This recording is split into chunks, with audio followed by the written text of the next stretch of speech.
واحد اسمعني برضه. دخلت على أستاذ إلها قالت له أنا ما مقتنعة بأنه الإسلام أوجب الحجاب. هذه فرد حركات منكم أنتم المتشددين في الدين. الإسلام ما فرض الحجاب أبدا.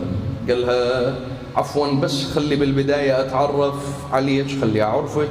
قالت له أنا طالبة في مرحلة رابعة بكالوريوس. قالها طيب الآن لو طلبت منك أن تجيبي لي الشهادة،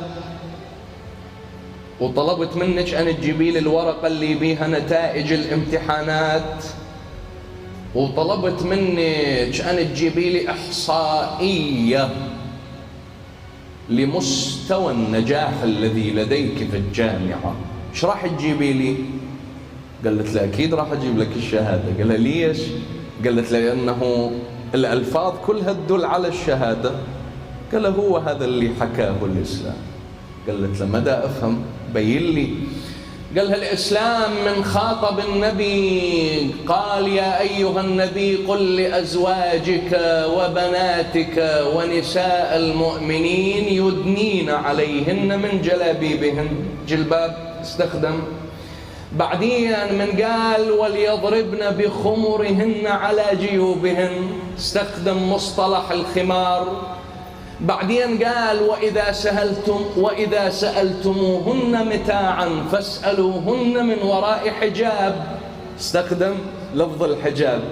هذه الألفاظ الثلاثة على ماذا تدل؟ سكتت. قال لها شو سكتي؟ قالت له ما كنت ملتفتة أبدا إلى هذا المعنى اللي أنت طرحته. قال ابنتي الإسلام فرض حجابين. الحجاب الأول حجاب يستر الجسد، والحجاب الثاني هو الحجاب الذي يستر القلب من الوقوع في المنكرات. الله.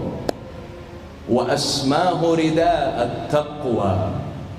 شوف، فكثير ممن يرتدين حجابا على الجسد لا ينتهين أبدا من فعل المنكر. يرتدن حجاب صح، لكن يسون الأمر الخاطئ. ليش؟